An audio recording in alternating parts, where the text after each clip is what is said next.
Week 50. Alright, what are we doing? What have we been doing? Okay, we don't need to do anything there. That's noise.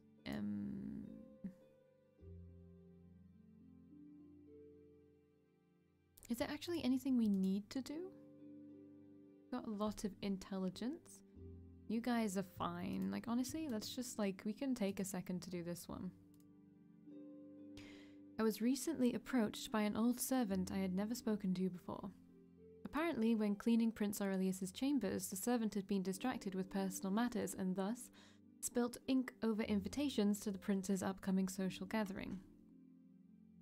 I was incredibly flattered that a stranger would trust me to remedy such a situation, although actually solving it was another problem entirely.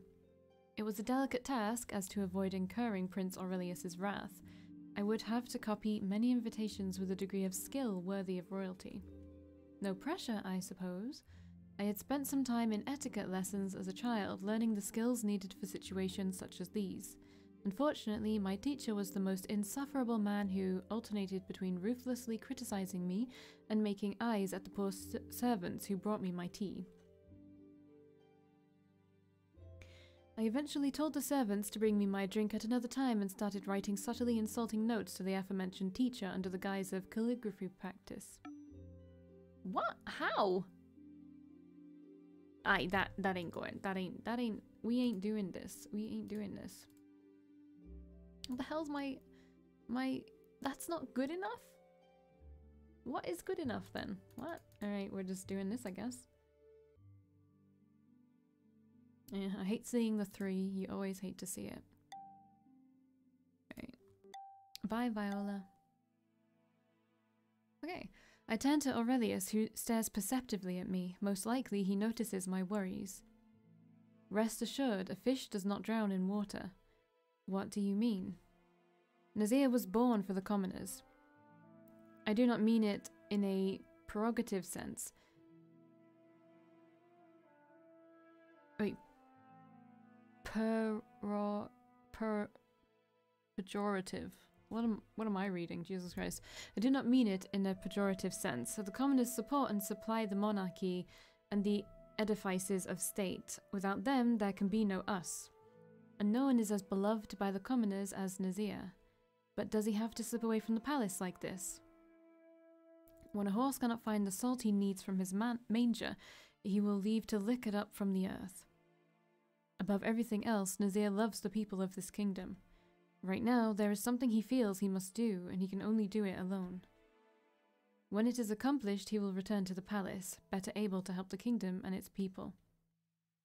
Well, for better or worse, Nazir is out of our grasp until the day he decides to return. We'll have to make do the best we can without him for the moment. Turn to page 300 and blah blah blah. I think we can skip. Yeah. Right, what the fuck? I think we should have enough fucking etiquette, right? I can only imagine that it's the fucking check is like 120.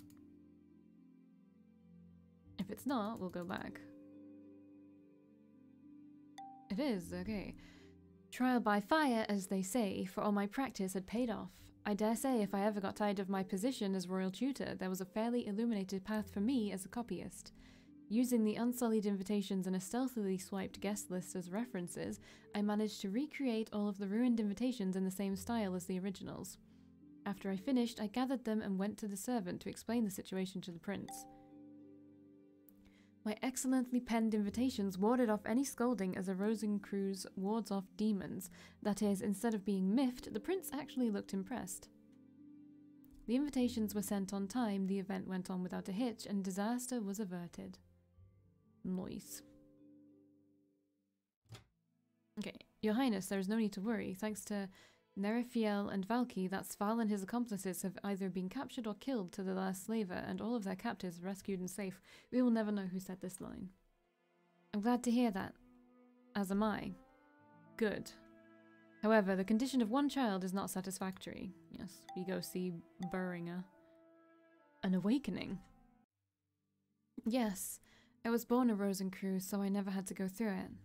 However, there are some members of our clan that don't have the petal marking since their birth, which means their talents lay dormant. But with stimulation, especially emotional ones, they may awaken to our powers. Fascinating, as dangerous as it sounds. I have to admit it is a painful undertaking. Besides, it happens only to children of 10 years or below, which makes the pain even harder to bear. Without proper guidance, an awakening can lead to death. I sigh and rub my forehead. It has taken a long time to calm Beringer's magic flow. Even with Neri's help, the method was draining, to say the least. Now it's already close to midnight and the halls are empty. Please excuse me, Your Highness. I forgot to inquire Neri about how his mission went, so I'll be on my way. I bow and make to leave, but Aurelius stops me. Halt. Theron stopped us as well, I remember.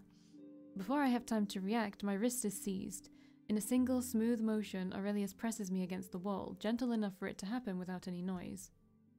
My breath hitches as the aroma of flowers envelops me.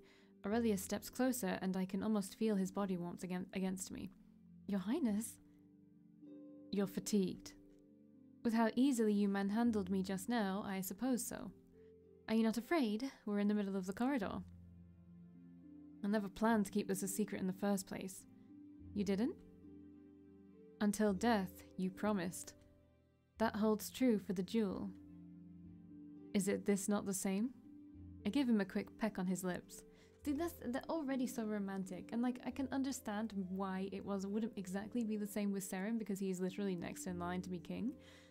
But I'm still pissed, you know? I'm still pissed. It is the same. Aurelius releases my wrist, stepping back. Get some rest. You can ask what you must of Nerefiel tomorrow. My studies in water magic is processing well. I can aid you with the child if necessary. If my memory serves right, you are not very good with children, Your Highness. His brows draw together into a frown. Every enemy can be defeated with the right strategy. I can't help but chuckle, imagining Harris and Aurelius sitting at the table, drawing plans on how to coax Beringer. You would learn to strategize against them. I would. For me? You're getting cheekier by the day. You're not denying it. Go rest for tonight. As you command, Your Highness. Actually, you know what I'm missing in this? You know what is dreadfully missing so far? And I'm pretty sure it was the same in Seren. I could be wrong, but I think I'm not wrong. Everything has been like a silent agreement. There's no like, I love you. You know what I mean? And I could be wrong, but I don't think I've said the words I love you in the length of this playthrough. But again, could be wrong.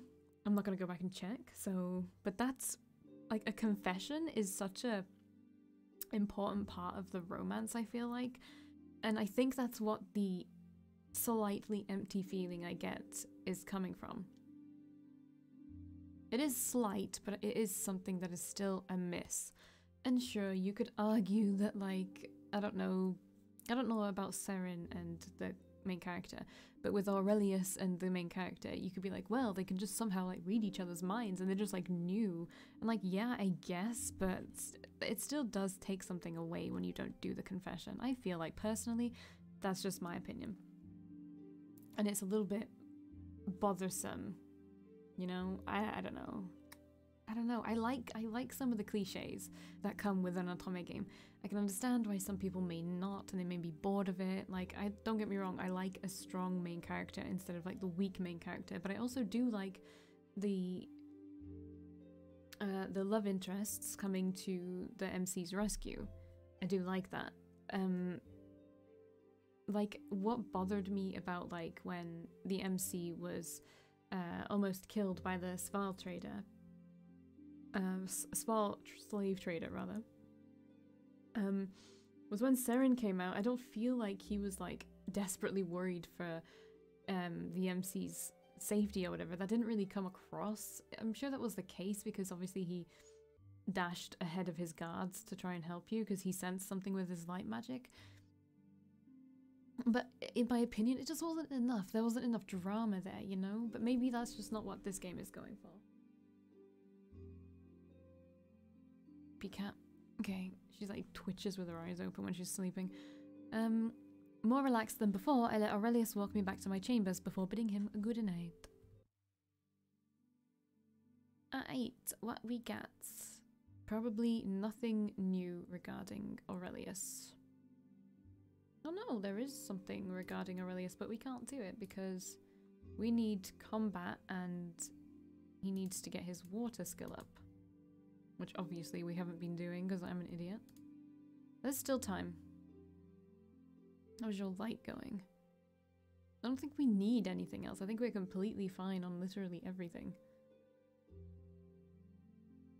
So you can keep doing that, and I think our combat is fine. Go back to intelligence. Chip, chip, chip. We'll go. We can skip this, I remember. Oh, I can't help but be impressed with the way she holds multiple threads in her capable hands, especially when most noble ladies would leave things like these to a servant. What's changed? When a brief ebb and flow of people presents itself, I step forward with the bundle in my hands and bow. Lady Ceridwen, I came to deliver your package. Beautiful, this ball has been long in the making, and thanks to you, I believe it shall be an unbridled success. Why did that change? I'm a slight bit confused. Can he... No, he's not there yet. When are you there? This time, okay. Alright, what week is it about to be? Let's pop open the guide, shall we? Oops, not that. I have 2 Google Chrome tabs open, which I probably shouldn't. Sorry, just moving the mic. Okay, it's week 54 coming up. We need 140 charisma. But maybe not. I don't think that's for us. I think that was for Seren's route, so I don't think there's actually any checks for us to go up against.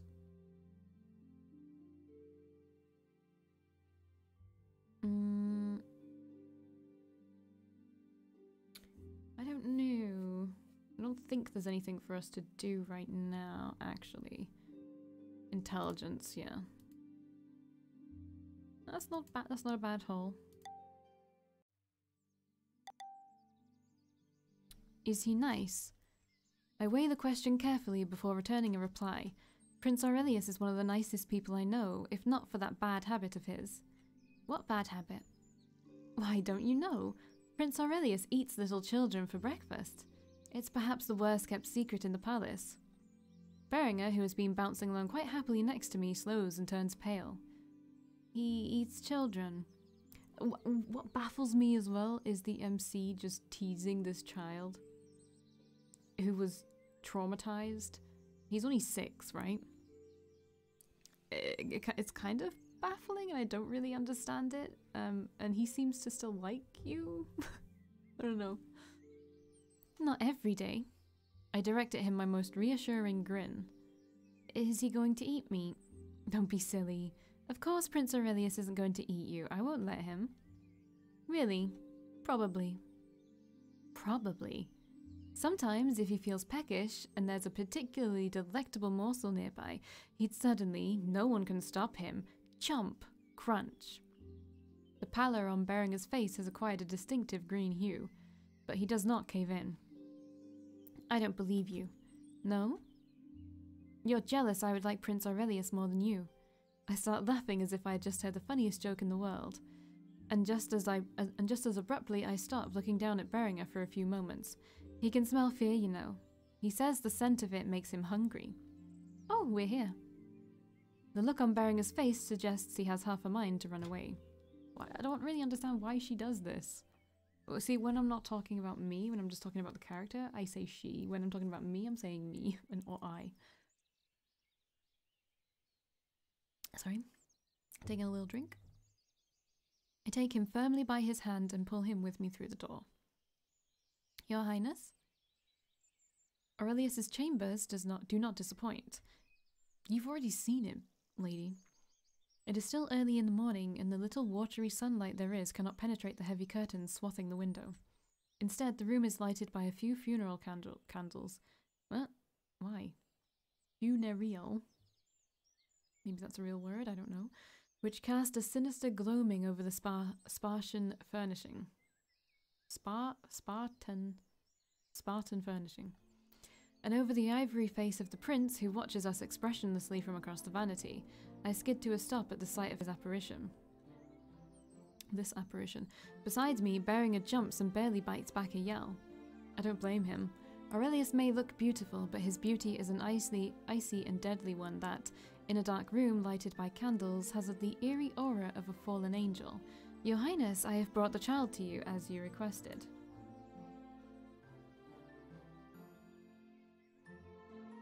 Sorry, just checking a message. Okay, right. Beringer, good, bring him closer. No. Beringer, be good. Don't want to. Do as Prince Aurelius orders, come. He's going to eat me. Poor Beringer looks almost on the verge of tears. Over his head, I smile at Aurelius in apology. Though teasing Beringer is fun, I didn't mean to take it quite that far. But Aurelius's eyes do not even flicker towards me. He keeps staring at Beringer unblinkingly. Slowly, dreadfully, he licks his lips. Beringer whimpers and hides behind me.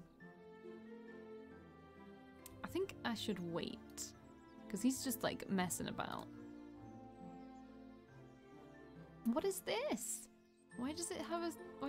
what is this? I'm so confused. I'm gonna have a look at the guide at the next opportune moment I can. Maybe after I finished his route, and look up what the fuck they mean. Alright, wait. What does that do? Okay, it doesn't do anything, so I'm enjoying this far too much to want to put it to an end. I look at Aurelius, wondering how he will try to put Beringer at ease. He does not speak a word.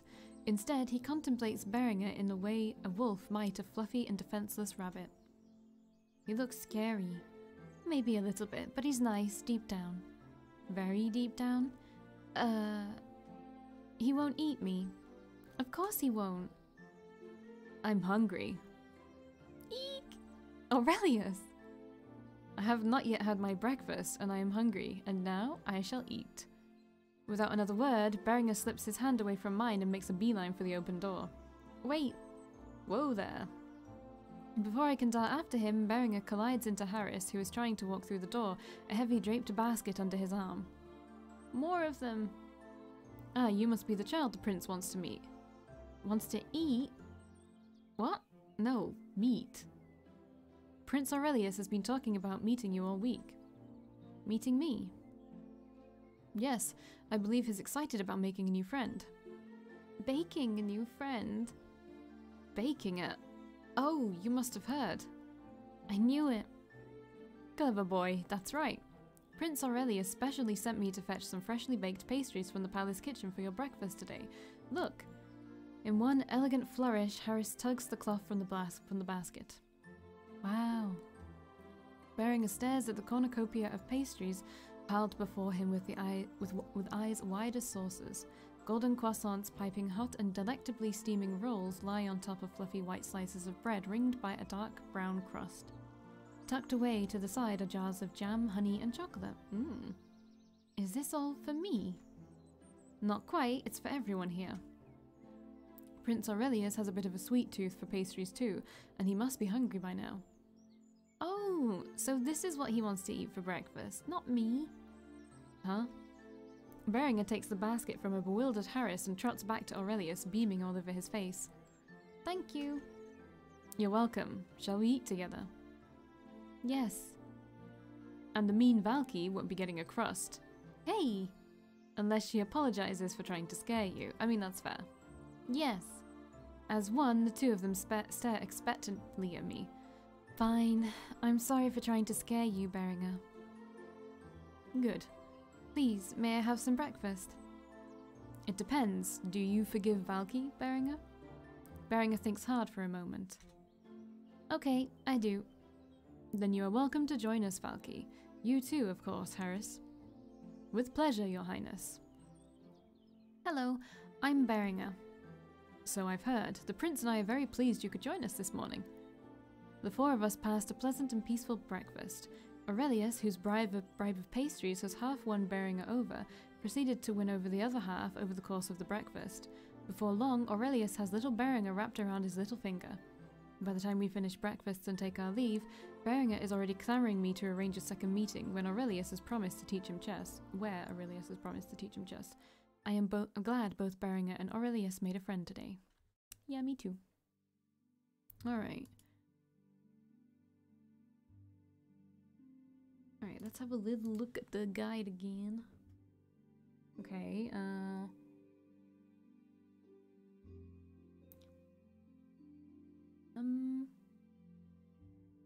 yeah, I keep thinking to myself that yeah, we don't have anything specific to Aurelius anymore, which is kind of annoying. We didn't get everything for Aurelius. Alright, what is my last necessary thing? Intelligence. Leadership? Nah, there's no way. Oh wait, yes there is way actually. That's bad. I have really little leadership. It's not necessary, it'll just like get someone hurt, but yeah. There's no way I can get to 170 leadership. It's literally like just under 100 away. So I'm not actually gonna do that one. I will do combat instead. It can be either one, but yeah. Alright, that's not good. New missions are available. Our approval is pretty good. The merchant's approval is pretty garbage though. Like, I don't know how I didn't... I'm pretty sure it was better than that last time. I mean, the noble's approval is insane. Oh gosh, I have a lot. I have a lot of money. But we don't really have time for that, do we? I mean, I only need 170 combat points for the end, or 170 intelligence, or a Lotus Star.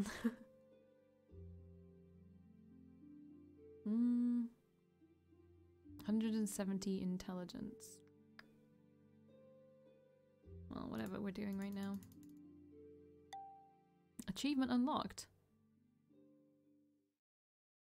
Again, I don't know what that achievement was.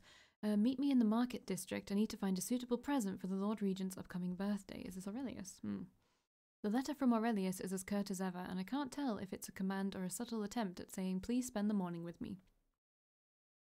Regardless, I quickly head for Zelfloss's market district to find him. When I arrive, the streets are bustling. Stalls, larger shops, and workshops all compete for attention of passerbys. However, the prince is nowhere to be seen. Unsure of what to do, I wander the market until I find myself next to a stall selling baked goods. Are those tutor flowers in the display? I watch as someone comes up and points to them. The merchant starts preparing an order and chats happily about Prince's pancakes. I can't help but smile, though I don't think these ones are made with enchanted milk. Valkii. Suddenly, the prince is at my side and rousing me from my thoughts. He's wearing his usual disguise today, so I suppose he doesn't want to be recognized. There's no sign of Harris anywhere either, but I ask anyway, just in case. Your Highness, are you alone? Aurelius seems self-conscious for a split second. When he recomposes himself, he nods. I think the two of us can handle buying a present, don't you? I suppose. His lack of an escort is confusing, not to mention a little suspicious, but I don't dare let it show. What did you have in mind? Nothing yet. Another surprise. Usually the prince has things planned far in advance. I give a small nod of acknowledgement and we head deeper into the marketplace. Aurelius seems relaxed, which is so strange that I can barely focus on the task at hand. Did something good happen to him recently? Not enjoying yourself? His question is casual, but I detect a hint of concern. Why would he be worried? Oh my god, is he like taking us on a little date? Oh, he's so cute. If only we got cute moments like this with Seren, but I guess it's impossible because he's the next freaking king in line. I am. I let out a breath and try to relax. Whatever the prince is planning, I should trust him. He stares at some well-made gloves and doesn't even give me a second glance.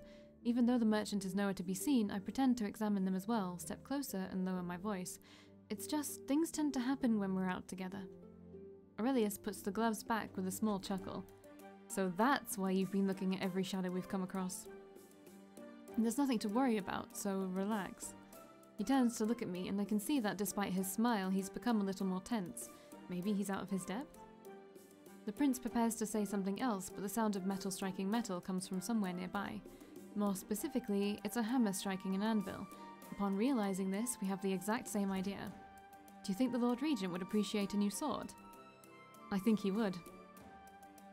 The smithy is an imposing building and takes up most of the block. There's a veritable armory's worth of items in the display window. Weapons, armor, garden shears, and even horseshoes. When we enter, I can see the workshop in the back. The blacksmiths and apprentices are hard at work. It's no surprise, Zelflos is known for its ironworkers, so it stands to reason that the best and most diligent would be found in the capital. Before we can start looking, though, someone recognizes the prince. Whispers fill the shop, and the mastersmith himself strides up to greet us. We're looking for a blade to fit the Lord Regent's birthday. Everyone goes silent, and all work comes to a halt while the mastersmith looks through their stock. After a moment, he produces a sword in an ornate sheath, one inlaid with gold and fine gems. The rest of the weapon is similarly opulent, if the large red stone in the crossguard is any indication. Prince Aurelius takes the sword and frowns. First, he unsheaths it, and then tests the weapon's weight. He doesn't seem satisfied with the result, even though the sword is positively beautiful. How much? The master quotes a sum that frankly seems overpriced, but Aurelius turns to me as stoically as always. Valkii, what do you think? Without a moment's hesitation, I take the sword. It's light and the balance is off. Certainly it looks nice, but it would be useless in an actual fight. If you tried to kill someone with this sword, all you'd get for your efforts is a bent or broken blade. The smith goes red, then white. Prince Aurelius nods in response. Then he takes the sword from me, and I turn to the smith with a small frown. Since it's purely ornamental, I think it's only fair to half the price you gave us. The smith can neither agree nor apologize fast enough. The prince pays the sum, and his purse still seems heavy as we leave. We walk out of the shop in pleasant silence, but eventually I decide to break it. You were nearly fleeced by that merchant, you know. Prince Aurelius's face flushes with colour for a moment. It's an uncommon luck for him, but not an unpleasant one, you're telling me. Even as it fades, I can't help but smirk. Harris usually takes care of these things, buying presents and such. Was he indisposed? Aurelius shakes his head. He hesitates for a moment, then explains himself. I thought it would be nice to do something together for once. I nearly smack my forehead for not noticing. Prince Aurelius's only ulterior motive was that he wanted to spend time with me. So, you wanted a date? I can't help the teasing tone in my voice. He turns away, but the tips of his ears turn red. Admittedly, date doesn't seem like the right word for it, so I chuckle. Well, in the future, let me handle your shopping if Harris isn't around. Aurelius raises an eyebrow. It takes me a second or two to realize what I really said, but when I do, my face turns tomato red. It seems it's his turn to laugh at me, too. I'll keep it in mind. We continue on our way, walking at a measured pace, elbows nearly touching, enjoying the air. And most importantly, enjoying one another's company. Bless their little hearts. I wish something more sexy happened though. Not sexy, but sweet, I guess. Alright, 170. We did it, boys. We did it. It doesn't say that his means anything, but we're fine either way. Hey, we're fine with him as well. Let's just make him do wood.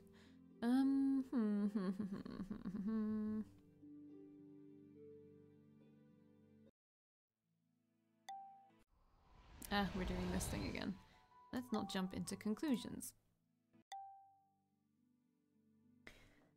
Oh, okay.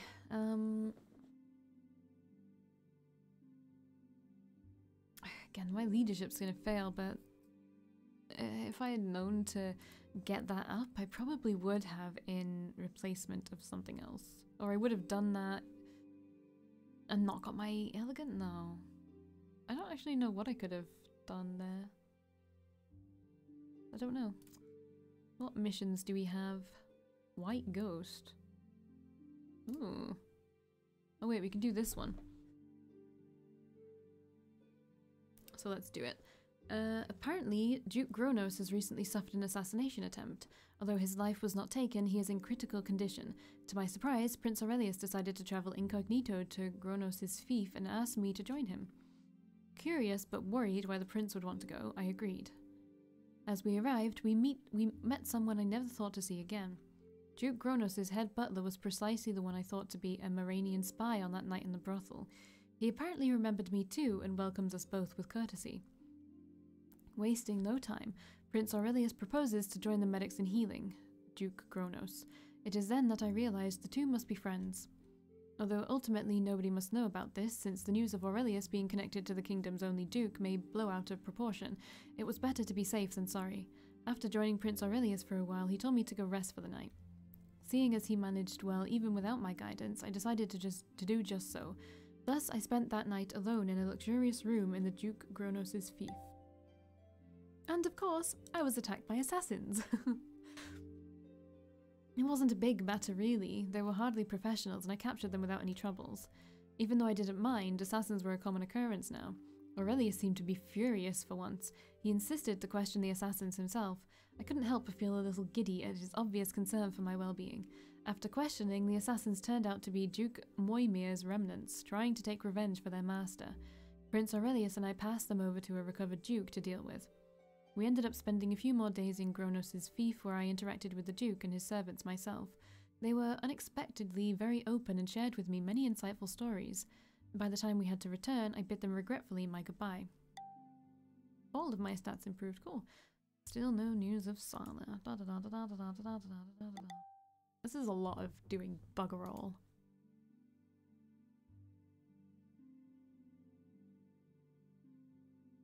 You know what, I may have... No, I would. I'm being stupid. I would never have made it to 170 leadership.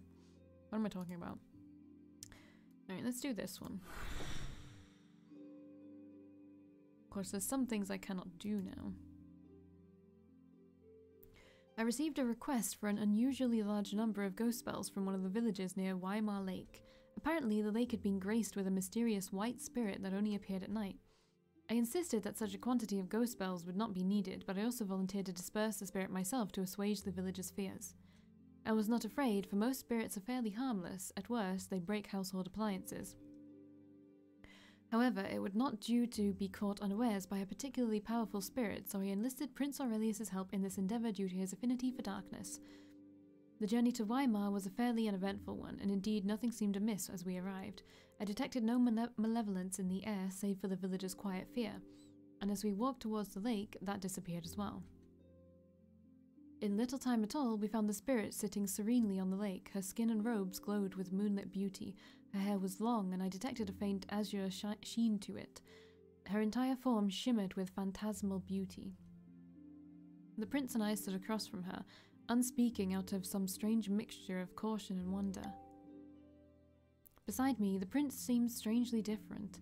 It was not his expression, nor his bearing, nor his aura, but rather some inexplicable combination of all three.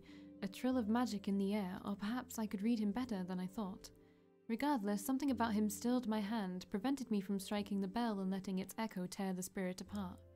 The spirit swept her arms outward, and suddenly there was a foreign stringed instrument resting on her knees, shining just as she was.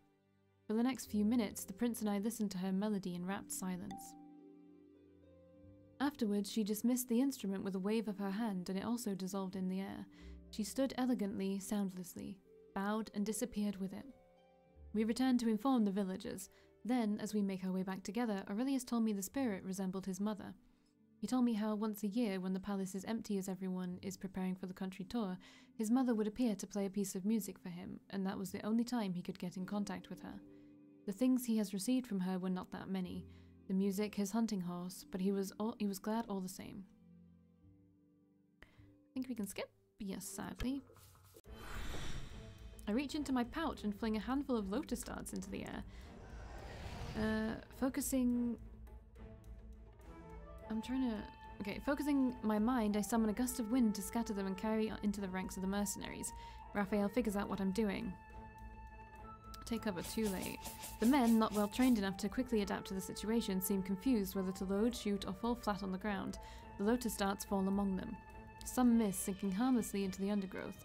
Others bounce off the metal armor and helmet that protect some of the mercenaries, but many more bite into flesh, discharging their electricity into bloodstream. Those whom the lotus darts hit stagger, fall to their knees, and collapse, sinking into sleep deeper than death. The rest are huddling in the dirt, their bows and crossbows thrown away in their haste to obey Raphael's order to take cover. Get up and fight. They scramble obediently to their feet, but precious moments have been lost. Led by Harris, the Eskian soldiers fall upon them, and steel gleams brightly in the moonlight as the ambush devolves to brutal hand-to-hand fighting. Despite the havoc wreaked by the lotus darts, the mercenaries hold their line against the charge. Kill them! Skip, skip, skip, skip, skip, skip, skip, skip, skip. We already know literally all of this. I say he probably had his reasons. I don't know, but I believe Raphael must have had his reasons. Like what? The only person who could have answered that is Raphael, and yet I believe in him. He always had been a good person and a loyal friend. I want to believe in the person I've always known Raphael to be. Are you sure you're not simply being sentimental, Lady Rosencruz? The decision to betray everyone he loves cannot have been easy for Raphael to make, and I am certain that he can only have done it for something overwhelmingly important to him. Perhaps you're right. Silence falls between us, a silence I do not know how to break. I sigh.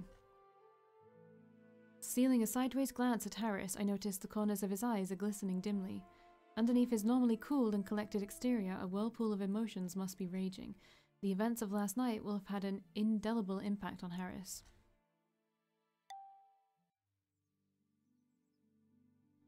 Okay, we're gonna go through the main street this time. By the main street. It's much quicker and we won't be too noisy if we keep as quiet as we can. It's settled then. We troop down the main street, making straight for the palace. The street is more subdued than usual for this time in the evening. The few townsmen and peasants we ride by are gloomy and pensive. Up ahead, I spot the familiar outline of the White Hart. However, the tavern seems to be closed, exceedingly strange for this hour. Shouldn't this be the time they're holding the drinking contest Nazir had boasted about so often? Despite the few glimmers of warm light seeping through its shuttered windows, the door of the inn is unmistakably shut. The regular crowd of merrymakers who should be revelling on its porch is nowhere in sight. How odd. Valkii? Hell yeah. The door bursts open as we pass. I breathe an unconscious sigh of relief when I see Issa's familiar shape hurrying down the steps. Issa, what's going on? Why is the inn closed so early? No point staying open. No one will come if I do. Why not? Can't you feel it? The tension in the air. The people in our party exchange uneasy glances. We have felt it, but none of us wanted to say it aloud. Something's not right in the palace. 2 of my barmaids went there earlier today to deliver a consignment of wine flagons, and they've still not returned. Why not? Nobody knows. It's not only my barmaids. Rumors say no one who went to the palace today has returned. Hasn't anyone managed to catch a glimpse of what's going on in the palace? Plenty, I imagine, but none made it back to tell. You make it sound as if the palace is cut off and under siege, Issa. I'm a humble innkeeper, Valkii, and don't like to make political speculations. Yet I'll say this. I have been inside forts that are cut off and besieged before, and this is exactly how it felt. But how can it be? Eskia is at peace and Fostrox is open for business. There are no enemy armies encamped outside city walls. Like I've said, I've been inside besieged forts before, and the enemy without is never as dangerous as the enemy within. You'll be careful, won't you? Well, be careful. Thanks, Issa. Bidding Issa an uneasy farewell, we continue towards the palace. Okay, we can probably skip a Rooney now. Nope. Looks like Issa is right to be suspicious. Strange things are afoot tonight. We can do it now. Right, a small shadow rushes by, because now we get Marigold. I look just in time to see a small shadow dart into one of the abandoned rooms. Hey, wait! Lady Rosencruz? The shadow hesitantly re-emerges out of the room. To my astonishment, I realize it's Marigold. I thought I heard your voice, so I came to make sure. But it's too dangerous to trust anyone. You might have been mind-controlled too. Mind control? How can it be? Raphael is dead, I remind myself with a bitter afterthought. I don't know. I don't know anything. Just before daybreak, most of the guards suddenly went berserk. They imprisoned everyone they could get and massacred anyone who tried to resist. I got away by hiding in the broom cupboard, but everyone else... She swallows. In the dim torchlight, I can see she is trembling slightly. Everyone? What about the Princess and Lord Regent, and Garyon? I think Garyon and the Lord Regent managed to flee together with some of the nobles. The princes, I'm not sure. The nobles are the only ones beside the guards who can bear arms in the palace, so they could fight back. I never saw them dead or imprisoned, so maybe they got away. I hope they're all right. Her voice quivers and breaks down. Through the whole day, patrols of guards kept scouring the palace, dragging and killing anyone they found. I saw my friends. I didn't dare to leave my cupboard until I heard your voice, and... It's okay, Marigold. You'll be fine. The main gate is open at the moment. We didn't see anyone when we came in. If you're quick and quiet, you can flee that way. Really? Yes. With a gesture of my head, I order a guard to accompany her. Good luck, and be safe. Thank you, Lady Rosencruz. Marigold dips into a curtsy and dashes off, her footfall light as a feather. The guard speeds after her. As long as they can avoid being seen, they will be safe. I'm glad I was able to help Marigold. Now I must help everyone else who is still alive. Grimly, I motion the party on. I like this less and less. Yeah, however... What however? On the dais, a few steps below the throne are the princes. Seren stands quietly with worry written all over his face. Aurelius casts me a solemn look. His gaze moves onto the guards and at last lands on his trusted servant, Harris. The man ignores his gaze and I curl my fingers, trembling as I see understanding settle in Aurelius's eyes. I see him drawing a breath, then looking down, lost for words. I'm so glad you can join my little evening party. I think we can skip. Okay. Harris continues strolling onward as the guards gripping my arms hold me to the spot. Oops, no, not that. The last of our guests have arrived. We can just go. Sighing in relief, I turn my head and look about me. Without anyone noticing, Aurelius has disappeared. Frowning once again, I break into a sprint. Outside, servants and guards are running about, chatting, working, giving information to their peers. Yet it is eerily quiet in Aurelius's wing of the palace. I pause for a while in front of his room, unsure if it's proper. Alas, I push the door open. Okay, I need to actually check. Yeah, I've gone way over my video limit. I'll see you in the next one. Bye.